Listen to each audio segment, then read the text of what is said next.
Bonjour à tous et bienvenue dans cette nouvelle journée du calendrier de l'Avent des jeudis. Aujourd'hui nous sommes le 21 et nous allons parler de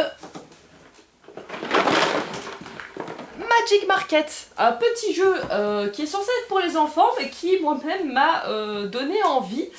Celui-ci je l'ai acheté dans une bourse aux jeux, donc aujourd'hui on n'enlèvera pas le cello mais on va découvrir le matériel ensemble. Alors, Magic Market, c'est un jeu des fées Hilar et illustré par Jérémy Polonen. C'est un jeu de chez Loki Games, donc en principe ça devrait être un bon jeu parce que généralement les jeux de chez Loki sont quand même assez sympas. Pour des enfants de 6 ans et plus, 2 à 4 joueurs pour une durée d'une trentaine de minutes. Alors... Pour ce qui est de la promesse, c'est le grand jour du Magic Market. 1. Prépare ton stand avec les objets magiques. 2. Souviens-toi des objets recherchés par les visiteurs pour leur vendre. Et 3. Pars faire les bonnes affaires sur les autres stands. Qui aura le plus de pièces avant la fermeture du marché. C'est tout, c'est à peu près tout ce qu'il y a décrit. Oui, effectivement, c'est tout ce qu'il y a décrit. Le reste, c'est le matériel. Pour ce qui est des commentaires sur BGG, il n'y en a pas énormément, comme souvent avec les jeux pour enfants. Il est noté à 6,2. Il y a eu combien de notes 39. Donc voilà, là, une majorité de 6. Globalement, dans les commentaires, il n'y a pas grand chose à dire, mais apparemment, c'est un bon jeu pour enfants. Il y a une mention spéciale que j'ai vue plusieurs fois dans les commentaires qui disait que la petite part de mémoire était vraiment un plus et que c'était vraiment chouette. Donc voilà, petit jeu qui a l'air sympathique. Découvrons ensemble ce qu'il y a dedans. Alors, il y a la planche de dépunchage. C'est bien, elle a été gardée. Alors, Magic Market. Ça c'est quand même fat, mais en même temps il y a 6 langues à l'intérieur. Vous avez un petit œil. Alors, est-ce que c'est les règles en français? Oui, c'est les règles en français, les premières. C'est le grand jour du Magic Market. Si tu veux gagner plein de dragos, alors sors tes babioles magiques du grenier et mets-les en vente sur le marché féerique. Observe bien les visiteurs, que rêvent-ils d'acheter? Trouve celui qui te permettra de faire la plus belle vente et ne les laisse surtout pas repartir les mains vides. Mets tes objets en valeur, visite les stands des autres vendeurs, négocie astucieusement les prix et surveille l'heure de la fermeture. Oui, c'est vrai que j'avais vu aussi dans les commentaires qu'il y avait dans les mécaniques qui étaient intéressantes, c'est que chaque joueur a 2 types de marchandises qui lui manquent. Bon, je vous garantis pas ce que je dis, j'ai jamais joué au jeu, c'était comme ça que je l'ai compris dans le commentaire. Et donc du coup, c'est intéressant parce que du coup, le fait d'avoir une main plus ou moins bonne ne peut pas vous garantir à 100% la victoire. Et la deuxième chose, c'est que pour gagner la partie, vous êtes obligé d'acheter des trucs, c'est les autres joueurs, donc ce qui peut leur permettre de remonter aussi. Donc apparemment, les mécaniques pour un jeu pour enfants avaient l'air vraiment chouettes. Et moi j'ai l'impression que même pour un adulte, en vrai, si on veut un jeu pas trop prise de tête, ça doit être chouette. Donc ici on a le matériel, la mise en place. Les règles sont très très grandes, donc j'essaye de vous mettre tout dans le cadre, mais... Voilà. Ensuite, le but du jeu, le déroulement de la partie. Lancer les dés de déplacement, choisir un pion visiteur et le retourner, effectuer l'action visiteur.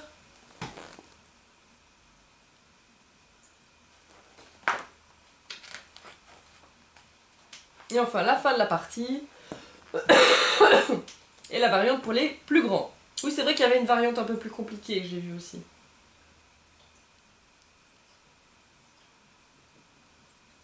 Oh, c'est sympa. Il y a aussi une petite astuce que vous voyez tout en bas de la page ici.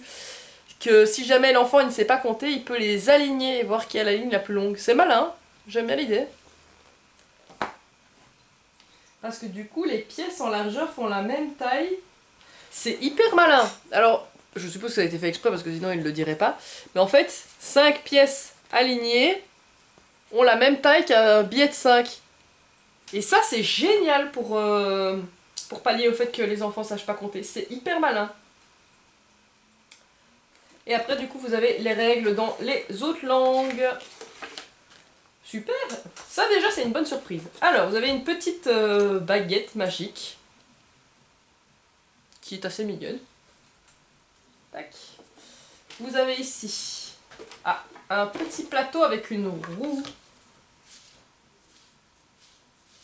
qui tourne, ma foi, assez bien.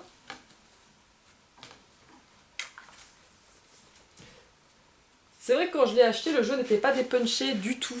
C'est vrai que je pense le jour où je l'avais acheté, j'avais juste vérifié que j'avais tout le matériel, donc j'avais dépunché 2-3 trucs. Ce qui explique pourquoi il n'est pas monté du tout. Mais franchement, le matériel a l'air quali. Le petit plateau, hop. On va mettre ça plus par ici. Ensuite, vous avez des petites besaces de 4 couleurs différentes, qui sont très mignonnes les couleurs. Et derrière, vous avez sans doute une aide de jeu, qui n'est d'ailleurs pas la même par couleur. Donc à mon avis, c'est ça cette histoire de vous n'avez pas certains des objets. Je pense que ça doit être le set de départ ou quelque chose comme ça. Ça c'est chouette. Ensuite, les trucs se sont un petit peu dispersés dans la boîte. Ah oui, ça c'était les espèces de stands que j'ai dû replier parce que sinon ça ne rentrait pas dans la boîte. Je vais vous en... Hop, je vais vous en monter un, comme ça vous voyez. Alors ça c'est l'orange.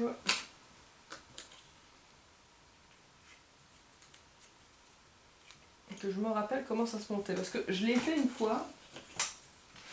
De là à le refaire. Oui, c'était ça. Comme ça. Tac. Vous mettez la petite encoche. Et puis vous faites rentrer ici. Donc voilà, vous avez votre petite table de marché. Enfin, je pense que c'est une table de marché. Hein. Hop. Évidemment, il y en a une pour chacune des couleurs de besace. Mais je ne vais pas toutes vous les monter. Et alors, je ne connais pas la mécanique de jeu. Mais vous avez ces petits machins là.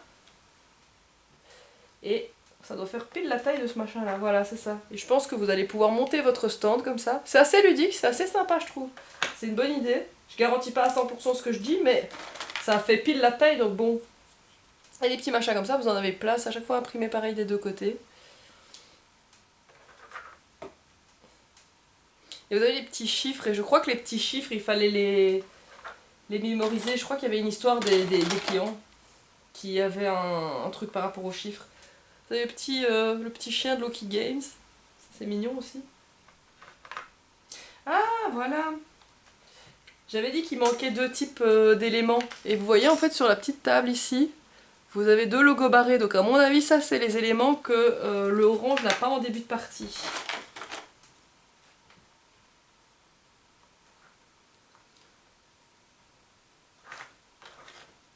Je vais essayer d'en tenir compte. Tac. Enfin voilà, vous avez compris l'idée, ça vous fait un petit présentoir qui est assez sympa. Ensuite, vous avez des dés. Vous avez un D6 avec tous les chiffres x2. Donc pas 1, 2, 3, 4, 5, 6, mais juste 1, 2, 3.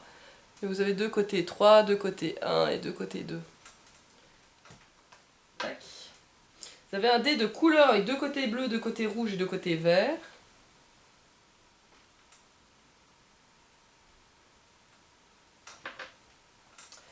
Vous avez ensuite un petit sachet avec d'autres sachets à zip. Toujours pratique aussi. Vous avez les fameux Draco, l'argent du jeu, qui sont assez mignons, assez quali aussi. On n'est pas comme sur les billets de Monopoly qui sont tout faits en papier, ceux-ci sont un petit peu plastifiés comme ça. Ce qui, je suppose, leur permettra de résister un poil plus longtemps. J'ai dit je suppose. Hein. Vous avez les petites pièces qui sont assez mignonnes aussi d'ailleurs. Avec le petit dragon toujours derrière. Et puis vous avez ces petits machins là, qui ressemblent un peu à des tampons, mais à mon avis c'est des petits chapeaux de sorcière, parce que c'est Magic Market, donc ça me paraît pas idiot. Et si je ne me trompe pas, ça a pile la forme ici. Effectivement. Et donc du coup je suppose qu'il faudra marchander les trucs qui sont là pour pouvoir les acheter. Et comme c'est face cachée, je suppose que ça correspond pas forcément à ce qui est dessus. Mais ça, je n'en sais rien vu que, ben voilà, c'est pas une vidéo règle. Et ben voilà, vous avez vu la majorité des objets du jeu. Évidemment, les petits chapeaux, vous en avez plein avec plein de petits logos différents. Et pareil pour ces petits machins là qu'il faut mettre sur les présentoirs, je suppose, ça vous en avez plein aussi. Je ne vous ai pas tout montré, mais voilà, le matériel, il y en a encore un petit peu dans la boîte. Donc voilà, c'était Magic Market. Je continue de penser que même pour des adultes, ça doit être un jeu assez sympa. Je dis pas que vous y jouerez des heures parce que bah, c'est un jeu pour enfants, donc à mon avis, une partie ça suffit. Mais ça a l'air vraiment chouette. Et puis je vous dirai plus tard si en vrai le jeu est vraiment super bien, qu'en vrai vous pouvez faire plusieurs parties. En tout cas pour les gens qui veulent venir avec des enfants, ben voilà, vous avez une proposition pour les enfants qui a l'air vraiment chouette et qui a un chouette matériel. J'espère que cette vidéo vous aura plu. Je vous dis à demain pour la suite du calendrier de l'Avent et à bientôt au jeudi.